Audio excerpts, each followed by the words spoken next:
आम आदमी पार्टी छोड़कर बीजेपी की मेंबरशिप ग्रहण की खट्टर साहब की प्रेजेंस में, और मैं कह सकता हूं कि मेरे लिए ये कोई आसान कदम नहीं था।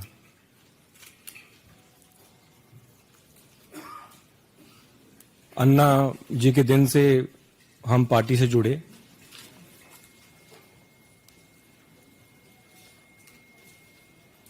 और लगातार दिल्ली वासियों के लिए काम करते आए, एज ए एमएलए भी और एज ए मिनिस्टर भी।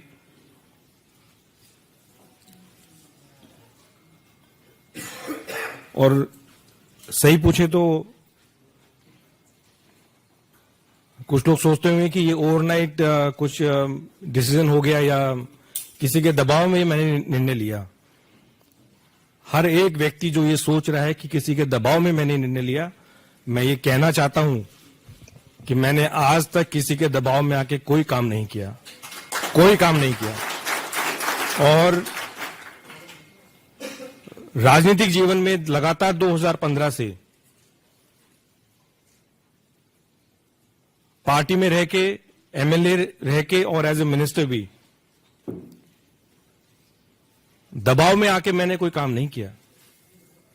तो जितने भी ऐसी मुझे सुनने में आ रहा है कि ऐसा कोई नैरेटिव बिल्ड करने की कोशिश की जा रही है कि जिन्होंने ईडी के दबाव में कर दिया, सीबीआई के दबाव में कर दिया, तो ये सारी मेरे ख्याल से गलतफहमी है। इस प्रकार का नैरेटिव बिल्ड किया जा रहा है और ये कोई एक दिन का निर्णय नहीं है। मैं तो पेशे से वकील हूं, वकालत छोड़ के हम आम आदमी पार्टी से जुड़े अन्ना जी के टाइम से, और मेरे ख्याल से केवल मैं नहीं था, हजारों लाखों कार्यकर्ता लोगों ने अपनी नौकरी छोड़ी, अपना काम छोड़ा और एक विचारधारा से जुड़े, एक पार्टी से जुड़े क्योंकि उन्होंने उस पार्टी में एक उम्मीद देखी, एक व्यक्ति में उनको उम्मीद दिखी। उस विचारधारा से वो जुड़े और मैं भी जुड़ा और लगातार दिल्ली वासियों की सेवा करने के मकसद से मैं जुड़ा पार्टी में। राजनीति करने का मेरा और कोई मकसद नहीं था, लेकिन केवल अगर कोई मकसद था तो सिर्फ लोगों की सेवा करना और दिल्ली का हम किस प्रकार से विकास कर सकें, उस मकसद के लिए हम जुड़े। लेकिन जब अपनी आंखों के सामने अगर जिन वैल्यूज के लिए हम इकट्ठा आए, जिन वैल्यूज के लिए आम आदमी पार्टी ज्वाइन की, अगर वो बिल्कुल कॉम्प्रोमाइज्ड होते हुए अगर देखने को मिली तो फिर कहीं ना कहीं पीड़ा। और ये मेरे शब्द हो सकते हैं, लेकिन मैं गारंटी के साथ कहता हूं कि इन शब्दों के पीछे वो लाखों हजारों कार्यकर्ताओं की आवाज है, वो भावना है कि जिस मकसद के लिए वो जुड़े थे वो आज उनको नजर नहीं आ रहा। एक आम आदमी की सेवा करने के लिए जुड़े थे, वो आम आदमी से मेरे ख्याल से सब वो लोग खास हो गए हैं।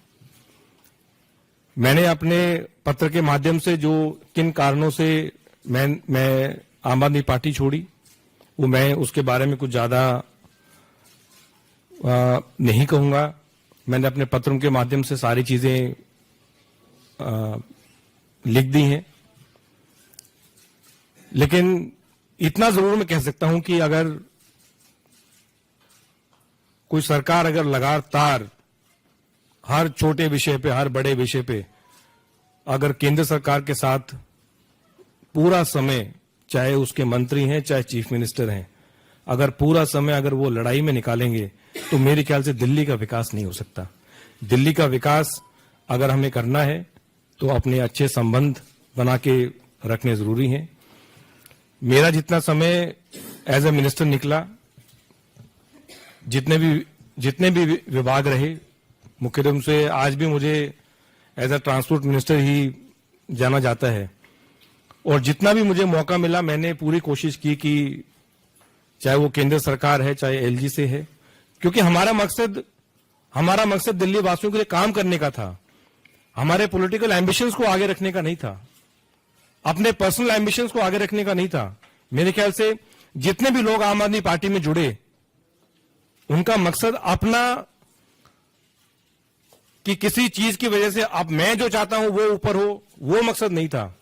लोगों का काम करने का मकसद केवल था।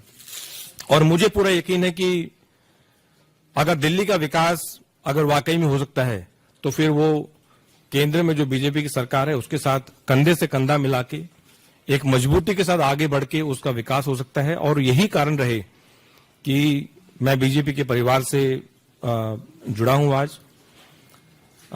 हमारे आदरणीय और सबसे लोकप्रिय प्रधानमंत्री नरेंद्र मोदी जी, उनकी जो विजन है, उनकी जो नीतियां हैं, उनके जो काम है, उनसे कहीं ना कहीं इंस्पायर होके और उनकी लीडरशिप के अंडर और आदरणीय अमित शाह जी, हमारे जो पार्टी के प्रेसिडेंट हैं, नड्डा जी, जितने भी और सीनियर लीडर्स हैं, मैं समझता हूं उनकी गाइडेंस के अंडर मैं काम करता रहूंगा। पहले भी काम करता रहा हूं और एक चीज की गारंटी देता हूं कि जो भी मुझे रिस्पॉन्सिबिलिटी दी जाएगी उसको मैं पूरी ईमानदारी के साथ निभाऊंगा। और मेरा मकसद, मैं फिर रिपीट कर रहा हूं, मेरा मकसद केवल राजनीति में, मैंने जब प्रैक्टिस छोड़ के जब राजनीति ज्वाइन की तब भी मेरा मकसद था कि लोगों के लिए, दिल्ली वासियों के लिए और देशवासियों के लिए कैसे काम किया जाए। वो पहले भी था, आज भी है और हमेशा रहेगा। और जितने भी यहाँ सीनियर लीडरशिप है, मुझे समय समय पे उनका गाइडेंस मिलता रहेगा और हम दिल्ली के लिए और देशवासियों के लिए काम करते रहेंगे। जय हिंद।